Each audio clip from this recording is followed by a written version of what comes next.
Vamos lá, gente. Vamos entender como é que funcionam as transições e o morph. Vamos abrir aqui primeiro essa composição número 1. Lembrando que eu também vou disponibilizar esse projeto para vocês poderem estudar como foi que eu criei alguns elementos e algumas animações aqui. Outra coisa que eu queria ressaltar, pessoal, é que esse curso, como foi esclarecido na descrição dele, na página de venda, o pré-requisito mínimo é que vocês entendam pelo menos o básico do After Effects, o básico do Photoshop, que a gente nem entrou nele ainda, o básico do 3D Max, para que a gente não perca tempo explicando alguns conceitos básicos. Vocês perceberam que eu não expliquei como é que salva o arquivo, porque é algo muito simples, é um padrão que é criado geralmente dos programas para a gente poder salvar os nossos projetos. E eu creio que, como foi estabelecido que era necessário que vocês soubessem o básico do After, isso daqui se enquadra na categoria do básico. Eu expliquei algumas coisas básicas do After para que a gente pudesse relembrar caso vocês tivessem esquecido, mas a intenção do curso é pegar vocês do básico no sentido de animação e deixar vocês em um nível bem avançado também nessa característica da animação. Eu ainda não expliquei para vocês como é que exporta e como a gente trabalha diferentes tipos de codec, mas eu vou explicar isso no final do curso, quando a gente tiver realmente a necessidade de exportar os nossos projetos, os nossos arquivos. Mas vamos para o que interessa aqui. Vamos dar um preview nessa animação e vamos entender como é que essa transição está acontecendo, gente. Percebo que eu tenho dois momentos aqui, duas cenas nesse projeto.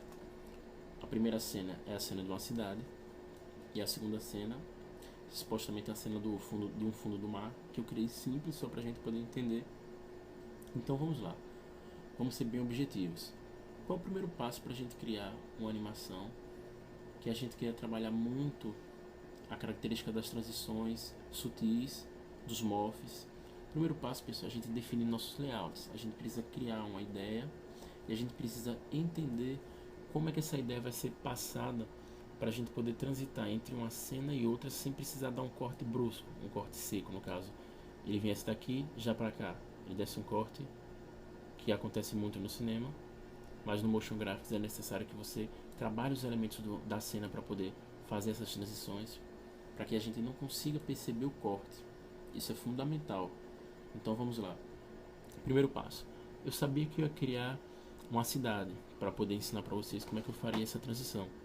E eu sabia que minha segunda cena seria uma cena que representasse o fundo do mar. O que é que eu fiz? Primeiro eu preciso saber se eu tenho elementos na minha cena anterior que podem ser usados para eu poder fazer essa transição em morph, ou seja, transformá-los em uma outra coisa para poder utilizar essa outra coisa que foi transformada no meu outro cenário, se ela cabe ser utilizada. Nesse caso, o que foi que eu fiz? Eu peguei esses prédios que podem ser vistos através desse sólido que eu criei.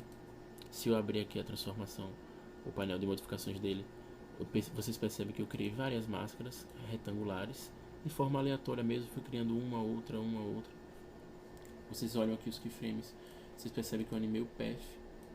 Como foi que eu animei esse path? Eu selecionei esses pontos decorados daqui de cima, movi o cursor para frente e simplesmente puxei eles para cima. E depois o que foi que eu fiz? Eu variei o time. Cada máscara dessa, cada path que foi criado, eu peguei e dei uma distância entre eles para que eles não começassem a subir a animação ao mesmo tempo. Se eu for descendo aqui, vocês vão vendo que cada path ele tem um espaçamento diferente entre esses keyframes, para que eles não subissem ao mesmo tempo, para que eles subissem de forma aleatória. Muito simples de entender isso, certo? Legal. Já vi um objeto que pode ser usado para poder transformar em algum outro objeto da minha outra composição, certo? O que é que eu faço agora? Perceba que esse sólido ele tem um final, ele acaba aqui. Por que ele acaba aqui? Porque eu quero que simplesmente ele suma para que essa composição que está aqui embaixo ela apareça. Só que o que foi que eu precisei fazer aqui? Já que eu sabia que esse elemento ia ser transformado no fundo do próximo elemento, eu precisei pegar essa cor aqui e jogar ela no fundo do meu outro cenário, para que a gente não percebesse a mudança de cena. Eu utilizei a mesma cor aqui para outro cenário. Se eu abrir aqui a composição dando dois cliques, vocês vão ver a animação que eu criei. Vocês vão ver que aqui embaixo o fundo dela, eu utilizei um efeito fio que a gente já trabalhou nas outras aulas, e eu utilizei a mesma cor dos meus prédios. Por quê? porque eu sabia que eu ia utilizar esses prédios como transição em MOF. Então percebam como é simples, basta vocês planejarem, vocês criam os seus takes, criam as suas animações e vocês pensam em como trabalhar os objetos que existem na cena anterior para poder fazer essa transição para a próxima cena. Esse princípio, essa técnica de animação, ela é muito utilizada para fazer transição entre os profissionais que trabalham com motion. Eles pegam um objeto da cena anterior e transformam ele em algum outro elemento da cena posterior. Eu acho que vocês entenderam essa primeira técnica de transição em MOF, que ela é muito utilizada. Ela basicamente se constitui disso. Você pega um elemento da cena anterior e tenta modificá-lo para poder encaixá-lo na próxima cena. A animação não tem nada demais aqui, pessoal. A gente já aprendeu a fazer tudo isso. Simples. Só trabalhei com sólidos. Eu não importei ainda objeto, imagem nenhuma de outro software. Eu trabalhei somente com sólidos. Animei a posição do path da máscara, que vocês também já aprenderam. Nesse caso eu peguei sólidos, criei uma máscara redonda, animei a posição deles, só isso. Deixa eu abrir aqui só para vocês entenderem outra coisa. As bolinhas, elas são esses sólidos aqui. Lembram o princípio do arco? Ele é muito legal para poder gerar uma animação orgânica que não tenha um sentido tão linear, que ela não seja tão fixa. E para isso a gente trabalhou as curvas de forma. Lembra quando a gente cria uma animação entre o keyframe e outro com relação à posição, ele cria esse pathzinho que representa a trajetória? Lembra dos pontos de ancoragem que a gente aprendeu na aula passada para poder trabalhar na curva? Só a gente mexer neles. Não é legal a gente deixar o movimento reto, é sempre legal a gente trabalhar nas curvas dessa animação, que é um princípio de animação. Eu espero que vocês tenham estudado alguns princípios desses na teoria, para que a gente possa aplicá-los na prática nos próximos projetos. Então vamos lá, pessoal. Vamos aprender a segunda técnica de transição. Nesse caso aqui eu não utilizei o MOF. O MOF, como muitas pessoas pensam, existem plugins também que fazem transformações de um objeto para outro, mas o MOF, na minha concepção, é apenas uma técnica que você usa para poder transformar um objeto em outro objeto que faça parte daquela cena. Nesse caso eu não utilizei MOF, eu utilizei apenas círculos, que eles são animados em escala. Eles estão aqui na escala de 100%. Se eu abrir eles aqui para vocês verem, na verdade eu animei o path. Como foi que eu animei esse path? Com o mesmo princípio da escala. Lembram que quando eu dou 2 cliques no path ele me abre esses pontos de ancoragem? Foi o que eu fiz aqui. Eu marquei o ponto inicial dele, ele estava cheio, de 2 cliques, andei um pouquinho para frente e diminuí essa escala desse path, para que no lugar dele escalonar meu objeto, ele me escondesse ele através da máscara. Fiz isso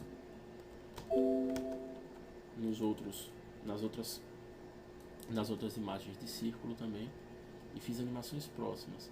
Todas essas estão acontecendo da mesma forma. O objeto vem grande, depois ele vai sendo animado até desaparecer. E quando ele desaparece, quando a última camada, que é essa daqui, desaparece, eu percebo que eu já tenho uma imagem aqui atrás com fundo azul, que eu apliquei outro fio. Eu gosto muito de utilizar esse efeito. Já tem uma imagem aqui pronta embaixo, esperando apenas a última imagem ir embora para que ela possa aparecer. Então o que é que eu fiz aqui? Eu trabalhei com a transição apenas com o intuito de criar um descortinamento para o próximo elemento, para a próxima animação. Muito simples também e é muito utilizado. Vocês podem fazer isso com círculos, com quadrados, podem mesclar círculos e quadrados para poder justamente tirar a atenção de quem estiver assistindo a sua animação. É muito simples, pessoal. A gente vai aprender a criar também, mas vejam como a teoria é importante, como a gente estudar um vídeo, analisar um vídeo, facilita na hora que a gente for criar, porque a gente já sabe o que foi utilizado, a gente já sabe o que foi feito para poder criar esse vídeo. Se eu for aqui para outra composição, que é um pouco mais complexa, dá um preview para vocês poderem assistir.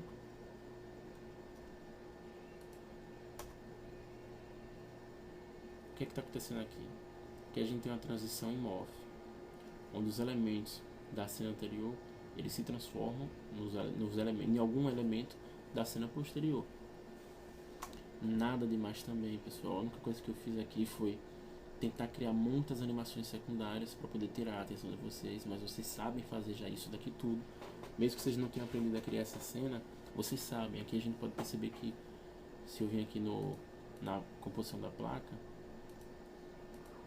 eu percebo que o ponto de ancoragem dela está aqui no final, que eu trabalhei a escala e a rotação dela, ela vem de 0 a 100, ou seja, ela vem do nada e cresce.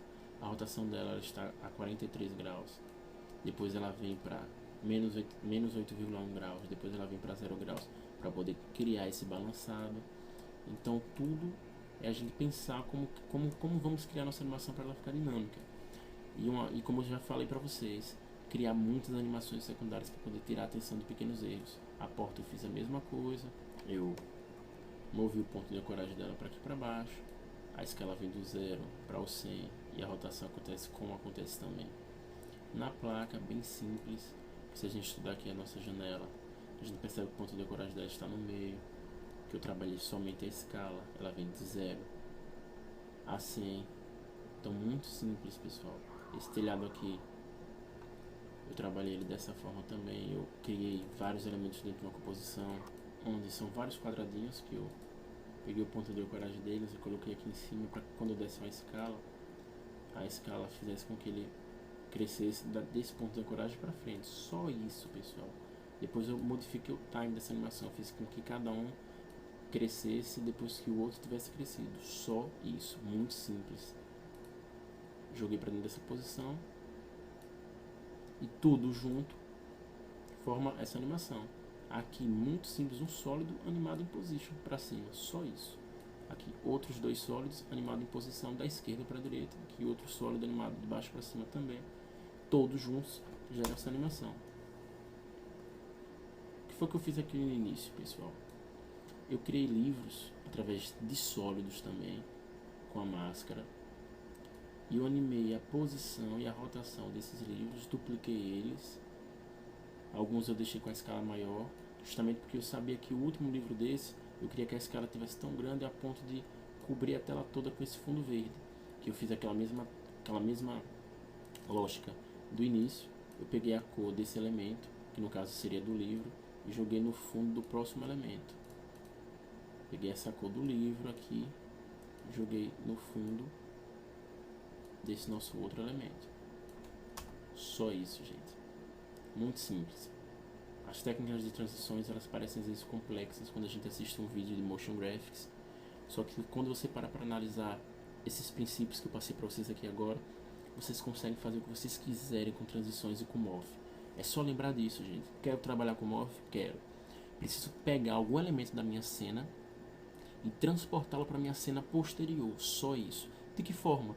Ou eu escalando ele, ou rotacionando ele, ou saio duplicando ele para que ele possa me gerar o fundo da próxima cena, ou até mesmo um outro elemento que vai se encontrar na próxima cena. Então trabalhe esses princípios, trabalhe essa lógica para criar a transição de vocês, que vocês vão conseguir criar projetos bem interessantes.